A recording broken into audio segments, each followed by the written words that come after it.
Hello and welcome to another edition of the Pacers Pride Podcast. I'm your host, Cody Emerson, and as you can see, Dylan is not here. He is back home in Zionsville, enjoying Easter with his family and everything else. So, I am here with, technical difficulties. There we go. Hello and welcome to another edition of the Pacers Pride Podcast. I'm your host, Cody Emerson, and as you can see, I'm the only one here in studio because Dylan is at home enjoying his Easter Sunday with his family and everyone in Zionsville.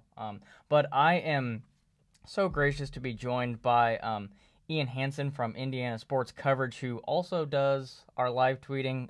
Ian, thank you so much for taking time out of your day to join us. Yeah, of course. Thanks for having me on.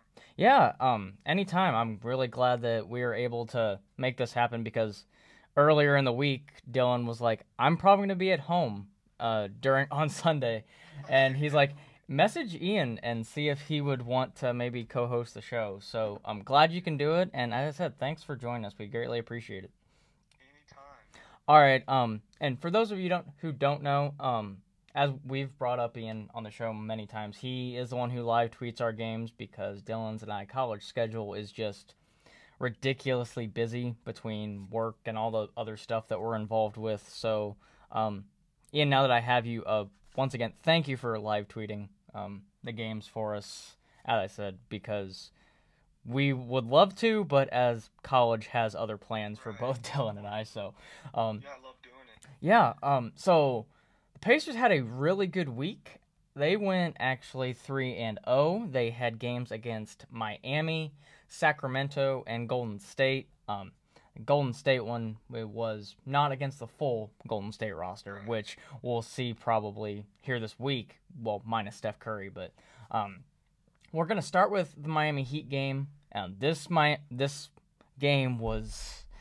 It was a real nail-biter, to say the least. Pacers ended up pulling away in overtime. It took overtime for it to happen. The Pacers won, though, 113-107.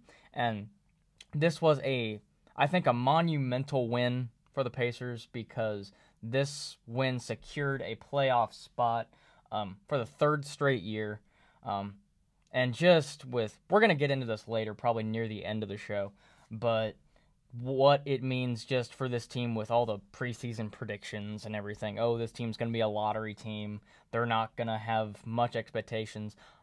Dylan and I mean, you can look on our very first episode. We did not have much expectations for this team either, but for them to secure a playoff spot really means a lot. And as I said, we'll get into that later in the show. But, Ian, I'm going to defer to you for most of these because you, as I said before the show, I would love to be in your position where I could just, watch every Pacers game.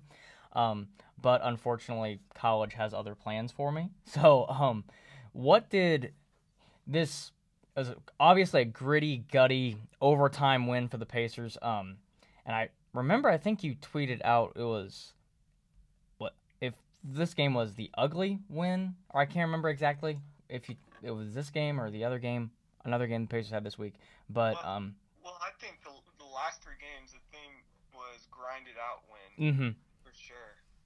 Yeah. So as I said, I'm going to defer to you. What made the Pacers just able to squeak out this win in overtime and clinch that playoff spot? What do you think was like the main reason why they were able to get it done in overtime?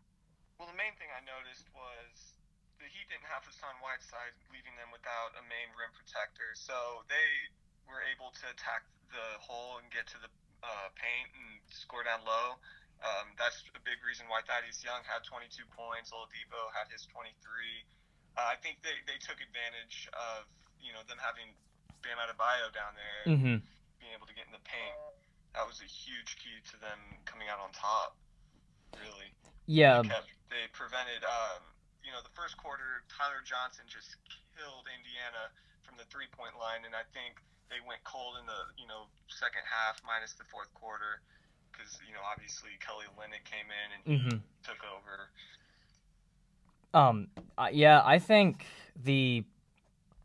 I've been meaning to probably do an article about this for Blue HQ Media, which I'm actually a Pacers writer for, but the play of Thad Young as of late has just been remarkable to me. I think he's been one of the main reasons why the Pacers have had this much success. I think he's been leading. If you look at the box scores, obviously box scores don't tell you the entire story, but he's been leading this team in rebounds, which I think says a lot about how aggressive he's been as of late. Oh yeah. Not only with trying to get his scoring, I think because Grant, I was scrolling through Facebook this morning and Twitter, and I think he said when Thaddeus Young scores, I think 15 or more, the Pacers are like 10-1, or I can't remember the exact record. I actually have the note right here. So Grant said if Thad scores at least 10 points and is at least 50% from the field, the Pacers are 20-3, meaning he is an X factor to this team. And I think his leadership too and everything. I think, and the fact that he gets it done on, because he's arguably, you could make a case for Vic, leading the league in steals, obviously, but I think Thaddeus Young, I don't know if he still does or not, but I think at one point led the league in deflections. I know that's like not a common stat that everyone keeps track of, but I think he led the league in deflections at one point. He still may, I'm not 100% sure. I mean, he had 5 steals against Miami. Yeah, so he just is very active on defense, and I think he is our best defender. No offense to Vic, but I think Vic's a close second. But Thad Young is easily our best defender, I think. The way he's defended Giannis. Yeah, and just the way this team can... You look at the box score, and obviously I'm just looking at box scores. I wish I could have seen the game. Pacers, the main difference I'm seeing is, and I've been noticing this a lot in these close games, and this is what I really love about this Pacers team, their ability to get to the free throw line, because I think Miami, they made more threes than the Pacers did. They went 14 of 35. The Pacers went 8 of 23. But the Pacers made 6 more free throws and got to the line. They went 17 of 21. The Heat went 11 of 14.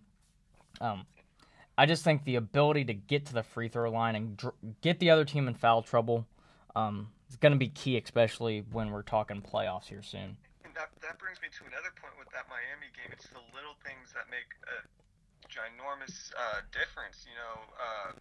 Bojan Bogdanovic, he had 8 rebounds. Corey Joseph had 10 rebounds. They were playing scrappy, and that's the way, teams are good in this league nowadays. Yeah, Corey Joseph off the bench flirted with a triple-double.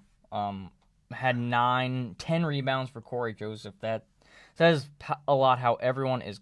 Pacers as a team had 51 total rebounds. And Ian, I think you hit it right on the head when you were talking about not having Hassan Whiteside there.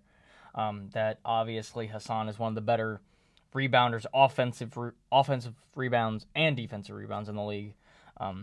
So not having him there probably helped the Pacers get a lot of rebounds. But I like the play overall that the Pacers got from their bench, because if you're adding it up, 15, 20, 31 points from the Pacers bench between the combination of Trevor Booker, Corey Joseph, GR3, and Lance. I like that the bench is starting to, and this was without, the Pacers did not have Domas in this game because he was still recovering from that ankle sprain, which unfortunately we're going to get into when you get Domas back. Unfortunately, Trevor Booker goes down with one. So, but yeah, we're going to move on. But the Pacers won this game 113-107. As I said, clinched a playoff spot. We're going to get into what that means later in the show. But on to the next game that the Pacers played, which was, excuse me, it was, Tuesday? Tuesday against Golden State. And this game had me coming in. I was like, okay, I think, but both Dylan and I, when we previewed this game, we thought that Pacers would get it done. We did not think that the Golden State Warriors would come out and play with the tenacity that they did in the first quarter. Obviously, after the first quarter and even the first half, Pacers were down by 9.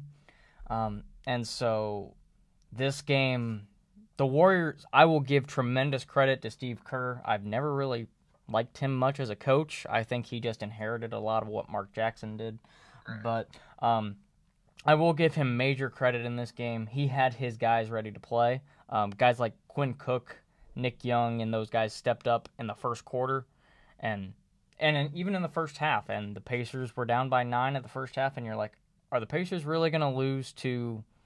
I could probably not name you if I wasn't looking at a box score. Probably couldn't name you half the players that were out there for the Warriors, but yeah, the Pacers in the second half were a different animal. I don't know what Nate McMillan said at halftime. I don't know what adjustments he was making at halftime, but it worked because Lance said he was yelling at them, and that kind of helped out. Yeah, I think you kind of have to have that mentality down the stretch of these games, especially when you're not coming out and playing your best, because the Pacers should not be down by 9 to a team that was led by Nick Young, basically. Nick Young in the first quarter, I think, had 10 of his 12 points. Yeah, he did. He was just firing from 3 and just hitting everything. So was Quinn Cook. But that was about it overall in the first half for the Warriors, because the Pacers came out firing in the third and fourth quarter, especially in the fourth quarter. The Pacers held the Warriors to 11 fourth quarter points. Just remarkable defense all around, I think. Obviously led by Vic, who had 24 points, 6 rebounds, 6 assists, was 9 of 12 from the field, extremely efficient. And then that's important too, because he was struggling.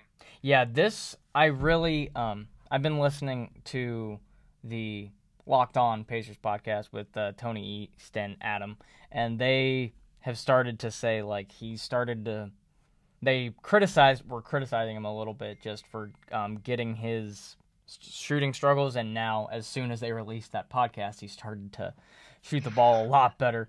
But yeah, this game overall for the Pacers was just the first half. Ian, I remember this was a very late game, so unfortunately, I mean, you couldn't stay up for it, but I was watching this game. I was like, you know what? This team, they've rebounded from worse. I'm going to see if they can pull it out. I'm going to be honest, I didn't expect them to. I thought because this was a first game when they were traveling out to Golden State. I thought they may have been a bit jet lagged as far as just travel and everything goes, but they were able to right the ship and win by a final score of 92-81. Thad and Bojan had 17 each. Thad had a double-double, 17 and 10. Vic had his usual 24 points. So, yeah, go ahead, Ian. I think a big reason why they got down so early is, Golden State was out hustling. Yes. Yeah, I will agree with that. I hate to go back to last year's team, but, the first half reminded me of last year's team. Golden State had 24 second-chance points compared to Indiana's 8 that game. Mm-hmm. And, thankfully, second half, Bojan, had a solid half after that terrible first half he had. Yeah. And ended with 17 points in the game, which is solid. Oladipo, like you said, had 24. So, like you said, second half, they started hustling and did the little things. Yeah, Bojan, I think, had 12 of his 17 or something like that. He had a really huge third quarter. And I think he was the reason that the Pacers got back in this game, because the Pacers' ball movement was better. They were just working the ball around, finding open teammates, and just playing team basketball like you've kind of seen all year with this team. Right. And they were able to get the win at Golden State, which, I mean, we'll take it when any chance we get because we're going to talk about it here in a little bit on this upcoming game. It's going to be a lot different because in this game, the Warriors, they did not have their 4 All-Stars. Obviously, Steph dealing with his MCL. Clay was still recovering from did he fracture his thumb, I think? Or something with his shooting thumb, I think. Yeah, I think it was a fracture. I think so. Can't remember the exact injury, but KD was still recovering from his rib injury, and Draymond was battling the flu. So they did not have their 4 All-Stars, but the Pacers will still take that, and they won 92-81. So won against Golden State. We're gonna, as we said, we're gonna see if we can do it again this week. But the last game we're going to recap is a game that I didn't think was going to be close at all. But once again, props to the Kings for coming out and not just laying an egg like they have for most of the season. But the Pacers did play the Sacramento Kings on Thursday, and you're thinking, oh, it's the Kings. They're not good at all. But that did not stop them from competing 4 quarters with the Pacers, and it basically came down to a half or a full court heave from Bogdanovic, no relation to Bojan. But the Pacers walked away with a 106-103 victory. Ian, I'm guessing you didn't think this game was going to be this close? I thought it was going to be like the Phoenix games or, the couple of the Bulls games. I thought we were going to blow them out of their arena. Yeah, and just the difference in the game was the 3-point shooting for Sacramento. Oh, for sure. You have Bogdan, he went 4 of 9. Buddy Hield went 4 of 7. Thankfully that in the fourth quarter, that when they needed some shots, Buddy Hield just hit a ridiculous, I think, fadeaway on the baseline against Vic, and thank God it was ruled a 2 because his foot was on the line. But that was just an incredible shot. And then the next possession, Bogdan pretty much shoots it from the logo and gets it to go in. And Pacers, thankfully, Vic makes both of his free throws, and the full court heave misses. But this game was a lot closer than I think it should have been. But as I said, a win is a win for the Pacers. They'll take it. Shooting 50% exactly on the night. They went 40 of 80. Did not shoot the 3 well at all. 8 of 26, unlike the Kings. Difference in this game, as I mentioned in the Miami game, though, I think the difference was the free throw game. I was just going to say that. Because, 18-20. Pacers went 18 of 20, and the Kings only took 9 attempts the entire game. So good job of the Pacers not fouling, to be quite honest. Just Bogdan, he played 40 minutes. I did not realize that. Jeez. Bogdanovic played 40 minutes. Wow. But just Willie Cauley-Stein had himself a game too. He had 19 points, 9 of 11, but that's basically from him catching dunks and lobs and just laying it in from 3 feet. Go ahead, Ian. I've noticed this a lot lately. Miles Turner, he has struggled. He's a little slow with his feet. I feel like rotating to the centers. Bam Adebayo, he had a heyday down low against Turner, and I think part of the reason is guys on the perimeter are getting beat on their first step, allowing or forcing Miles Turner to have to rotate, and it just causes a whole bunch of problems in the paint. I think that's a big reason why Willie Cauley-Stein had such a good game. Yeah, Miles is... You'll find Pacers haters out there who say, oh, Pacers should trade Miles Turner, blah, blah, blah. We've had this discussion all season. Miles Turner is still... he's 21 years old. I'm the same age as Miles Turner. Well, Miles Turner, I think, just turned 22. Yeah, he just But turned 22. I'll be 22 this summer, so he's basically a college kid, a junior or senior in college, basically, is what he amounts to. And asking him to we kind of asked him to be the face of the franchise a little bit this offseason, but think Vic has taken that role. But still, he's an elite rim protector. I think he's third in the league in blocks with, I think, a little over 2 a game. I can't remember, or right around 2. But still, he's still developing as a player. So people who just continue to bash him, just stop, because it's. And he creates so much space in offense too. What I do like about him already is I like players that already have that jump shot established, and I think he can work on it a little bit still. He needs to be a little more decisive. He hesitates sometimes to take that shot. But it's nice that you don't have to work out with someone and teach that jump shot when you can just say, "Hey, we need to work in the post with you." Exactly. But overall for the Pacers, what I really like to see and what Dylan likes to see is he is a big person of plus minus, which I'm not that big into analytics or the advanced metrics side of things, but the entire Pacers starting 5 had a plus minus. Thad Young was the lowest at plus 5. So, but he had 18 and 8. Bojan had 25, was 9 of 9 from the free throw line. That was huge. Vic, once again, we're talking about efficiency with Vic, had 24 points, 9 of 14 from the field. Did not shoot the 3. His 5 misses from 3 were his only misses of the night, so he was perfect from inside the arc. So Vic continuing to do Vic things. Bojan, he was, I think, the reason they won that game. Yeah, I will agree. He's another, I got another stat from Grant I saw on Twitter. When he scores at least 15, the Pacers are 26 and 8. Yeah, so I like that he is starting to be more aggressive.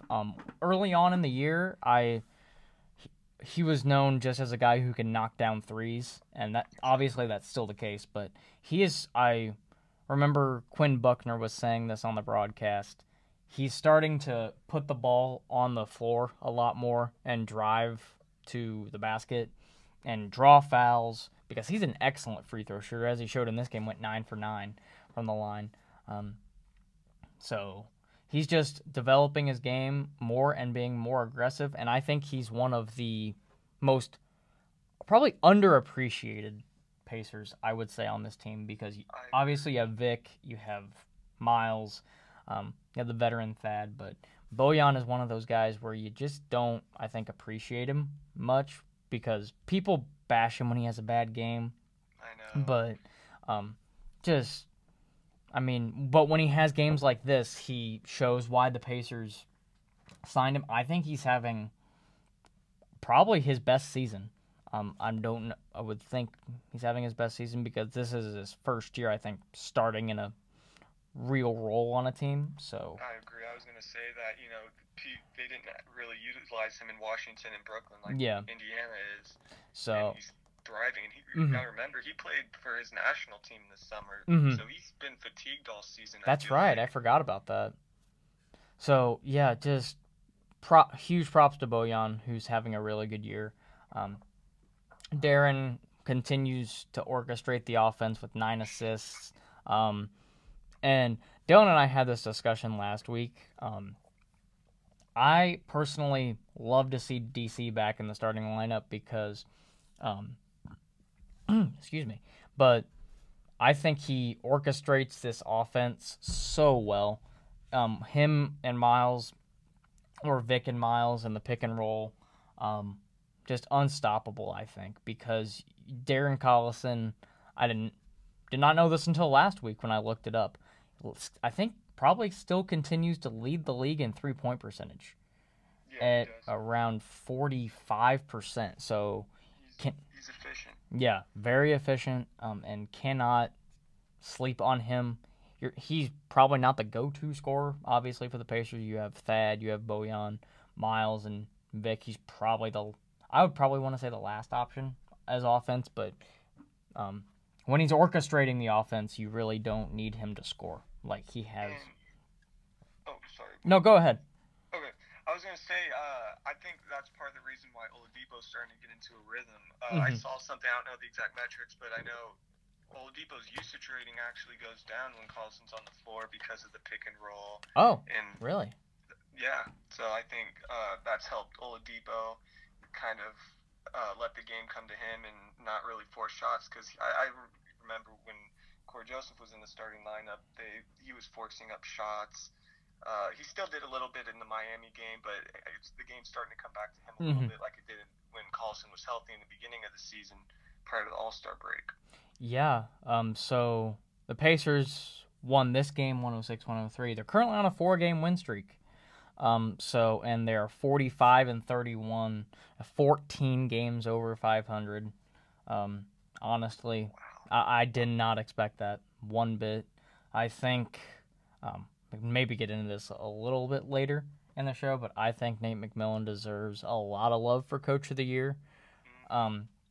Probably, as Dylan and I have probably talked about, it's probably going to go to Dwayne Casey in Toronto, but for good reason. But I have my own personal vendetta against Dwayne Casey, but it's for the quick side note. But my vendetta against Dwayne Casey, you remember the first game, after we signed Lance's first home game back against Toronto, right? Yeah. And when he, I think, laid it in as the shot clock or as the game was ending or whatever, and then Toronto, I think DeRozan and I think Kyle Lowry and some other guys got in Lance's face. PJ Tucker. Yeah, PJ Tucker and those guys. And then Dwayne Casey afterwards was like, I want my players acting that way. He wants his play. Yeah, I believe, or something along the lines of that's what he said. I don't have the exact quote. But he was like, oh, I'm fine with my players doing that. So I just don't, and plus they choke in the playoffs, which is kind of funny, but yeah, that's my personal vendetta against Dwayne Casey. But the Pacers, as I said, had a perfect week, 3-0, and so now we're gonna preview the game that actually probably starts here in about an hour and a half, when they are at the Staples Center to take on the Los Angeles Clippers. Just a familiar opponent because the Pacers just played them a couple games, 4 games ago, I think. Yeah, 4 games ago. So, and they won 109-104. Quick injury note for the Clippers. Milos Teodosic, their point guard, I think plantar fascia, so he will not play in this game. I'm trying to think, who would be their point guard now? Off the bench, would it be Austin Rivers? I think starts, doesn't he? I believe. Think it might be. That's a good question. Maybe. Yeah, I think it would be Austin Rivers.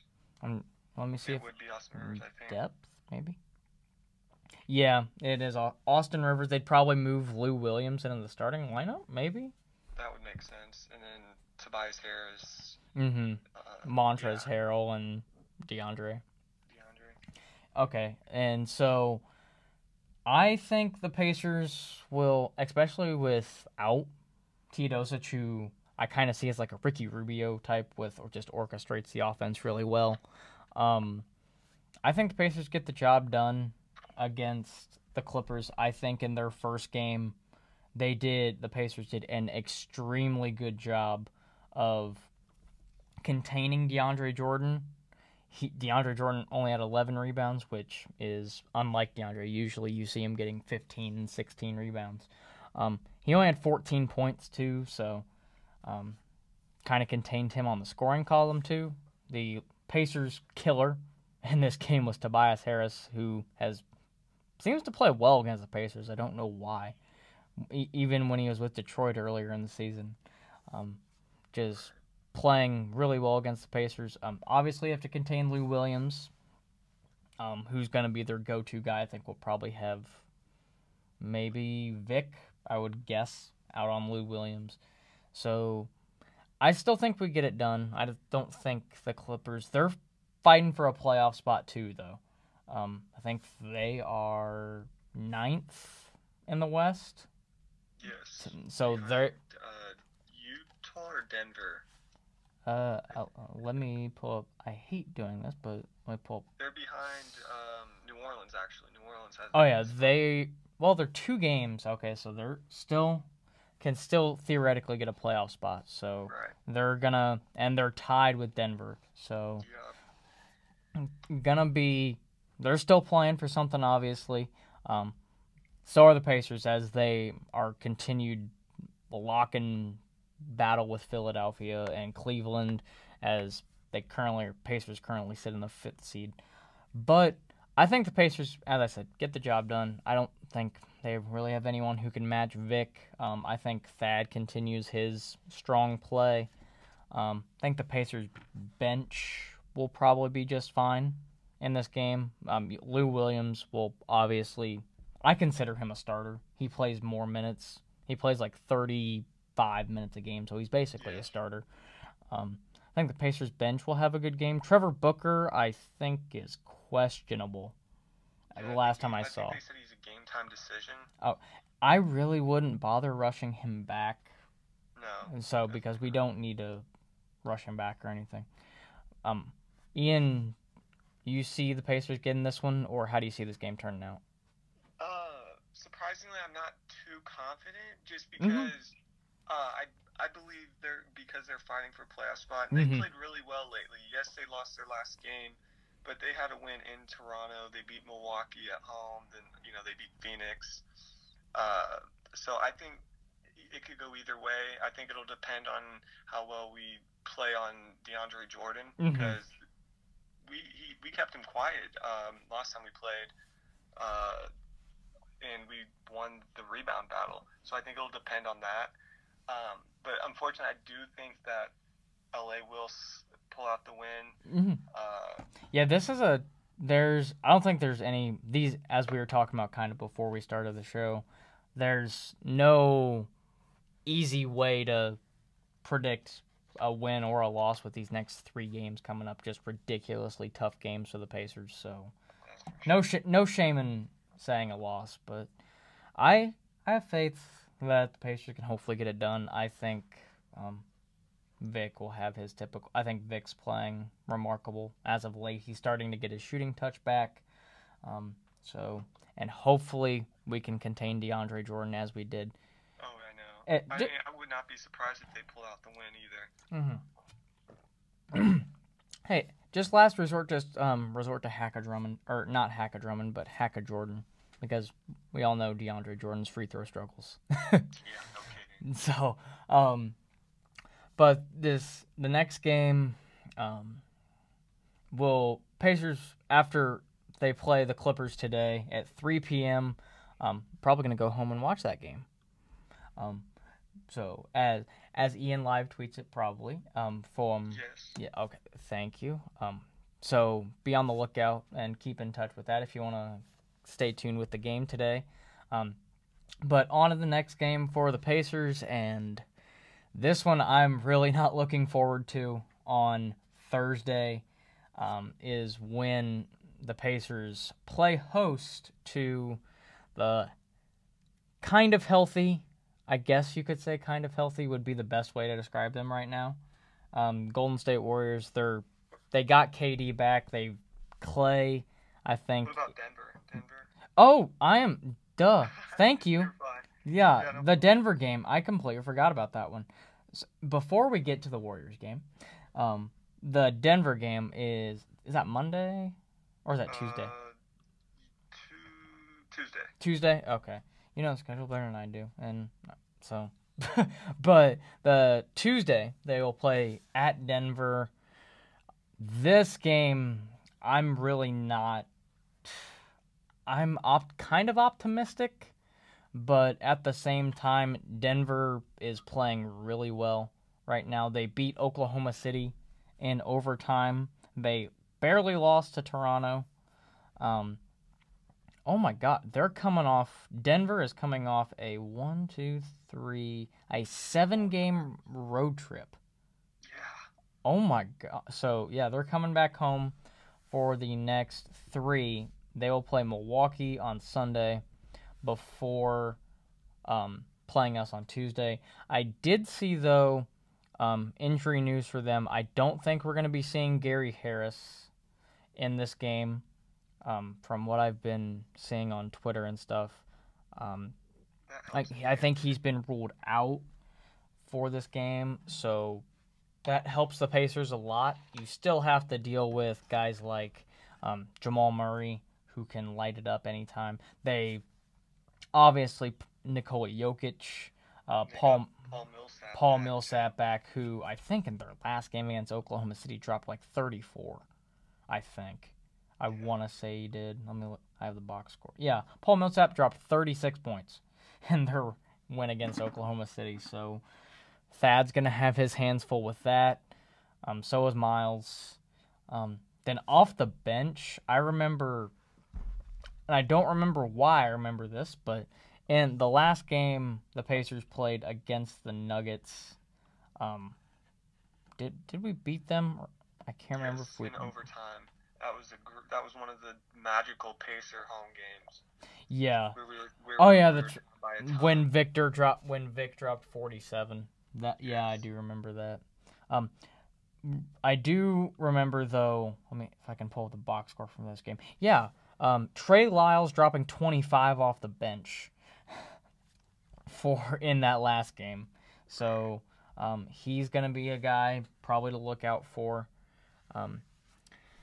I don't know how I feel about. I've been going back and forth on this game, and I've been on the record of saying I think the Pacers need to pull this one out and maybe squeak out a win against either Golden State or Toronto if they want to probably keep the hopes of getting that 4th spot, because looking at Philadelphia's schedule, I know they don't have Joel Embiid, but they're playing just atrocious teams right now, and I think it's one of the easiest schedules left in the NBA, so it does not help the Pacers one bit. You know what? I'm going with my gut. I'm saying the Pacers win again. I could be wrong, because as we talked about, these next 4 games for the Pacers can go either way, really. So my heart's saying that the Pacers pull it out somehow. Ian, what do you think? I think they will beat Denver, but I think it could go either way again. I think if you beat LA, you lose to Denver. If you lose to LA, you beat Denver. Yeah. And part of the reason is I think Thaddeus Young's defense is going to be a real deciding factor to the game if he defends well against Paul Millsap. Yeah. If he does that, you still have to deal with Jokic. I think it's going to really depend on the defense by Indiana. Yeah, they didn't play Jokic last time, and it was still a close game. That's Trey right. Lyles will drop 25 again. I think our bench will play a lot better. We have Darren Collison didn't play either that game. True. So I think it depends on defense. I think Oladipo's going to have another great game. His best game was against Denver. I don't think anyone, like you said, against LA, anyone can really guard him on Denver. Yeah.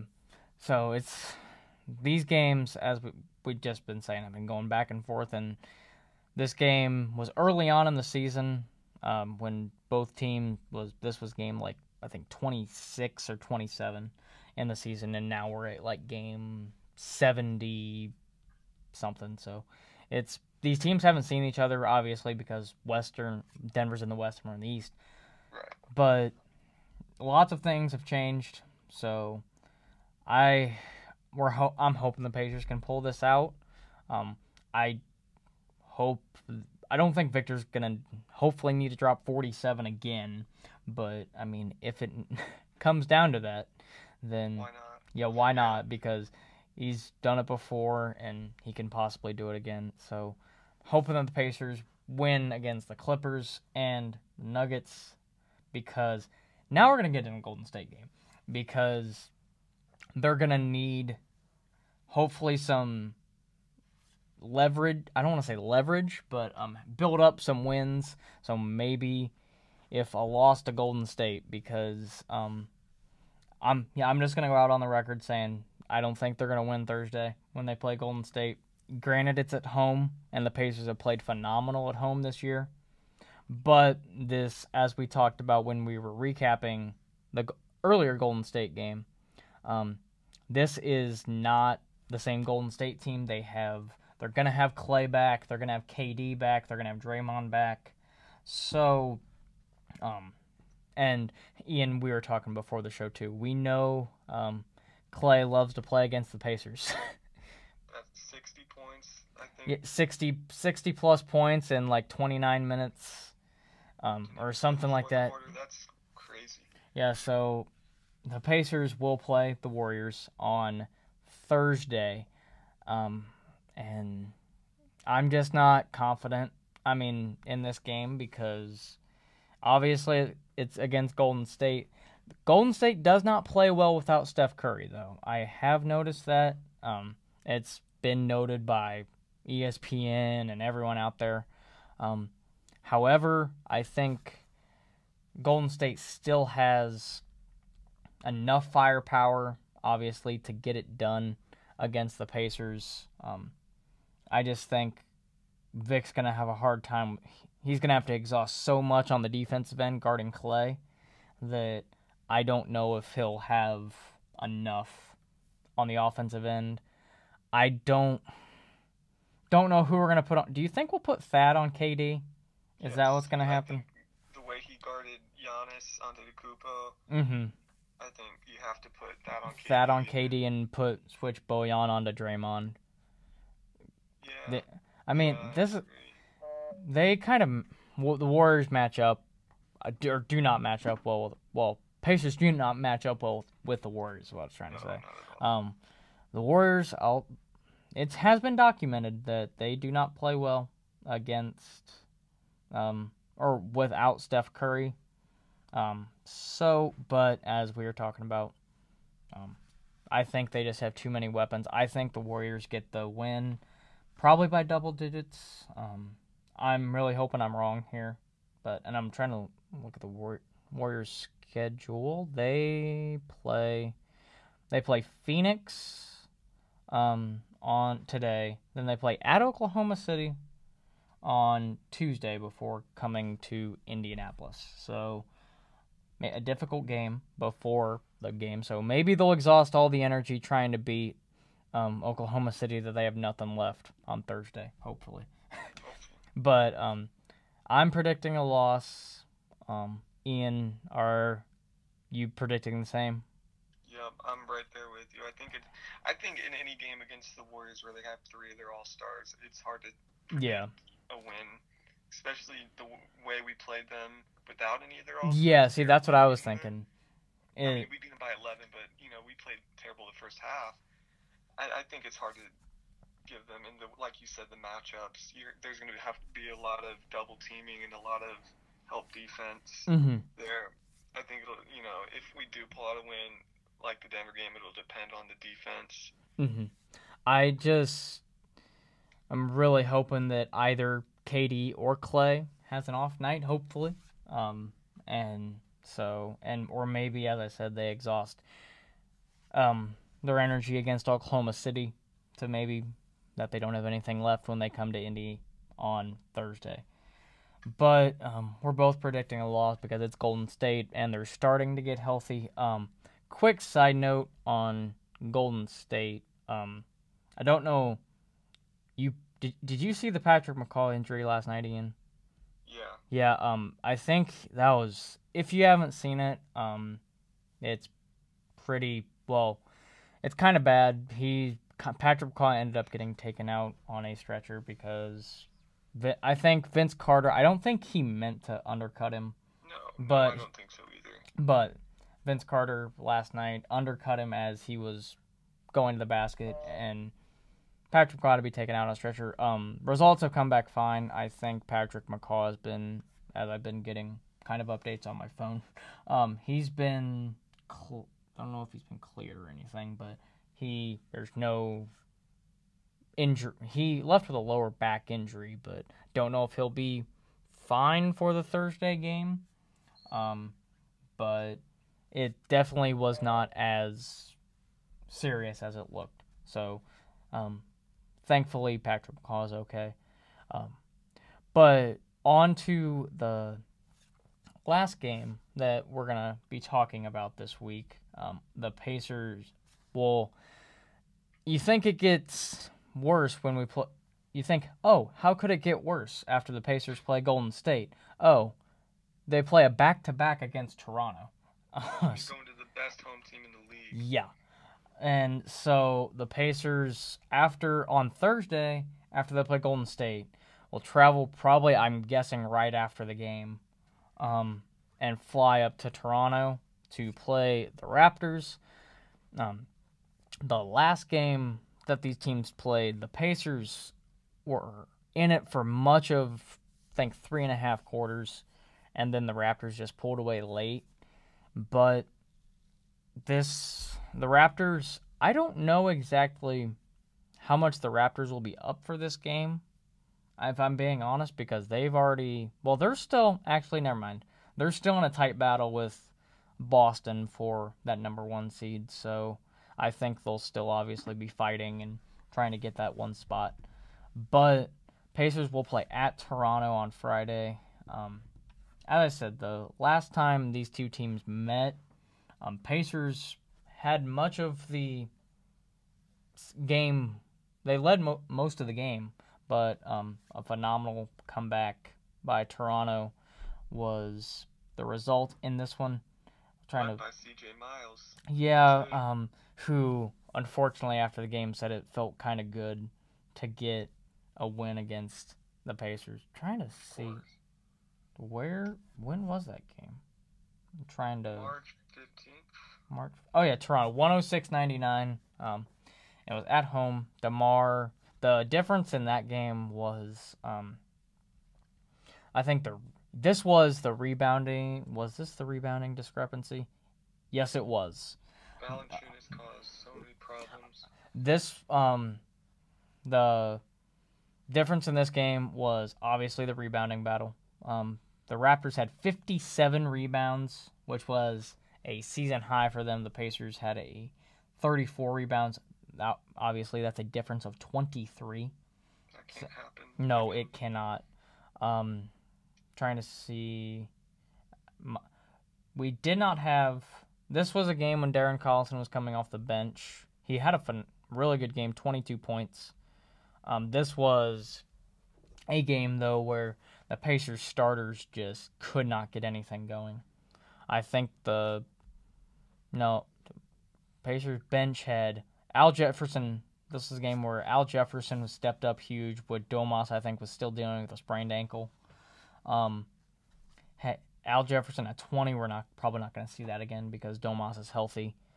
Lance had 10 off the bench. Our 2 leading scorers were off the Pacers bench. But Darren will be back in the starting lineup this time. But can't have, Bojan going 1 of 10. You can't have, I think Miles only taking. This was the game where Miles, I think, injured his ankle and then tried to come back and re-injured it. Oh no, that wasn't foul trouble. Yeah, he got injured. That was the game where he, I think, left early in the first half or whatever, and then tried to come back in the 3rd or 4th quarter and left again. With his ankle, yeah. So that's why he only played 20 minutes. So kind of a different story in this one. What were you saying, Ian? I'm sorry. Oh, I was saying, yeah, Al Jefferson. I mean, Al Jefferson was good at the game he had. Once Turner came out, it threw the whole team off. I think because Trevor Booker, he had 19 minutes and went 0 for 5, and I think that really put a dent in the game for Indiana. Yeah. Obviously, we're gonna have a lot of different things go differently in this time because we'll have Sabonis back. DC will be back on the starting lineup. Lots of things. And Trevor Booker, I would think, would be playing in this one. So, it's at Toronto. You know what? I've said to keep in the playoff race, or not the playoff race, but I want the Pacers to get the 4 seed so bad because I think home court is crucial in the first round. And if you look at these games, Pacers won the first one, 107-104. Raptors won game 2, 120-115. And then the Raptors won 106-99 after just a dominant fourth quarter. All these games have been really, really close. So I say the Pacers are going to pull out a very, very close win. I think it could come down to a last-second shot by Vic. But I just have something that tells me that the Pacers will get one against Toronto after losing these last 2. They have what it takes because in game 1 of the season series, they won 107-104, as I mentioned. Excuse me again, but I just think there's something the Pacers are still fighting for that 4th or even 3rd seed in the East. And I think the rebounding battle will be a heck of a lot different this time. And hopefully I don't know what can go better for the Pacers or worse for the Raptors, but something just tells me that the Pacers are going to pull it out. Ian, are you having the same optimism, or do you think the Raptors will take it? I think because it is this year's Pacers team, and they've pulled off some really impressive road wins, I do think they will squeeze out a win. I think if they do lose, part of it could have to do with it is the second night of a back-to-back. Yeah. Playing the Warriors at home. But I think if our predictions are right and, we lose to Golden State, I think they'll come out and give it their all against Toronto and just squeeze out a win. I think you're going to have to rebound. I think Sabonis is going to play a big part in that. You're going to have to play really solid defense on DeRozan. Mm-hmm. Yeah, 24 last game. Yes, I think that it's going to come down to just the ability to... I think Vic's going to maybe have to drop 30, maybe to get it done. But I still think he can, and he will. And Miles, I think, will have a better game. I just don't see the rebounding discrepancy being this bad again. I don't see Valanciunas grabbing 18 boards. Serge Ibaka, he could maybe get 11. But... And Siakam had 8 rebounds. Yeah, off the bench, too. So, got to contain their bench, too. So, I don't know about this game, but my guts just tell me that the Pacers will come out and hopefully get the job done. So, I can see that happening as well. All right, well, that's all the games we're going to look forward to this week. And to wrap up the show, I want to, as I mentioned when we were recapping the Miami game, the Pacers clinched a playoff spot with their win on Monday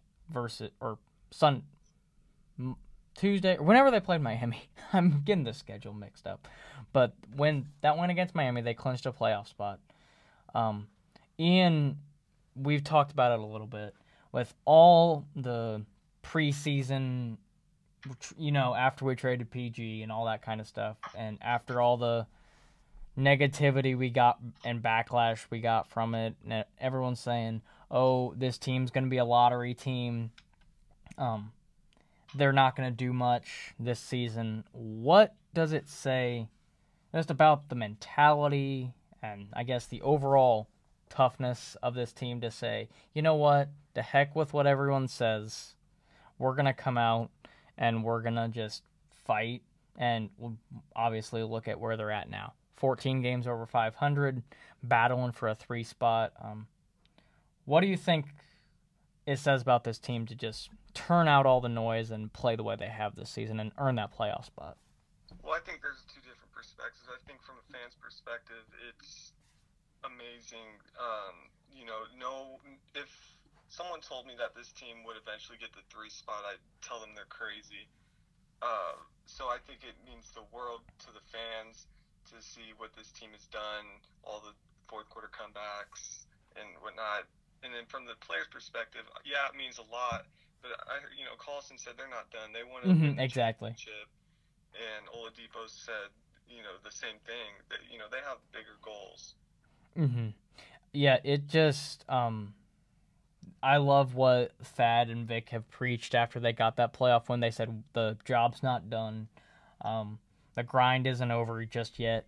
So, and I just really, this team, because as I said when we were talking about it earlier, Dylan and I, we were projecting, what draft slot do you think Pacers will get? 5th, 4th?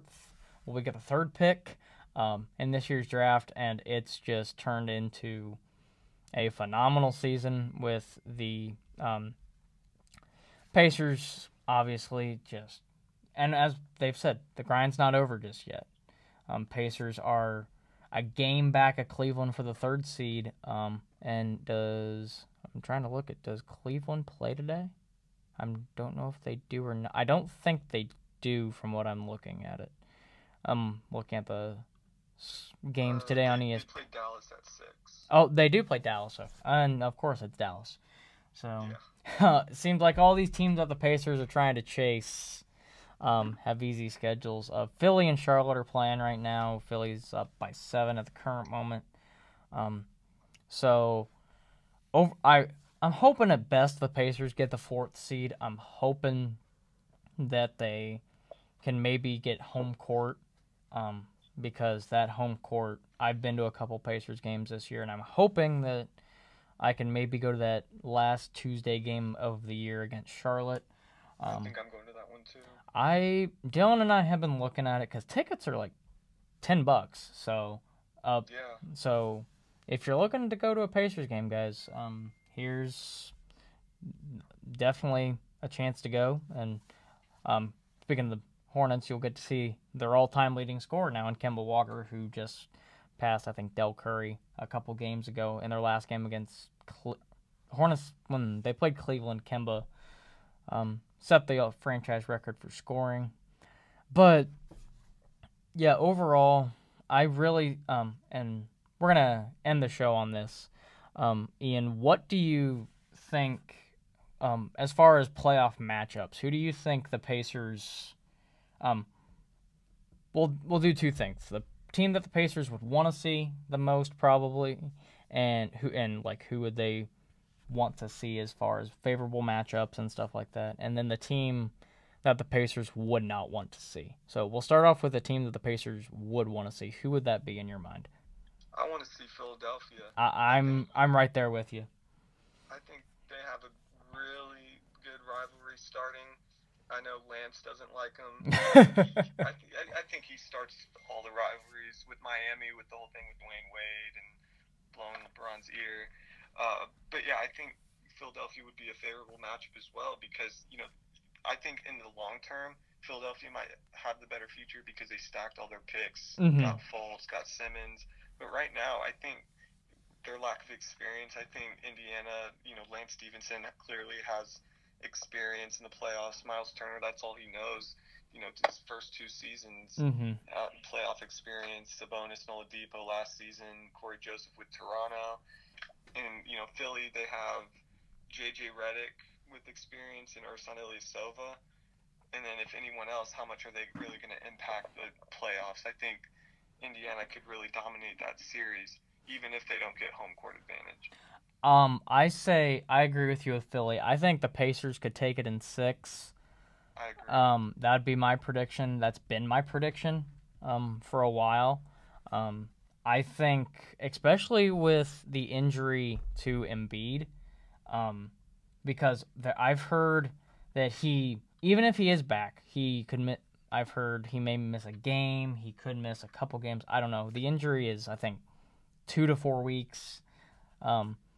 So I still think Ben Simmons, I think the Pacers can. I talked about this when I was doing another podcast for here at Ball State. Ben Simmons, I don't think he's going to explode and give you like 20 plus.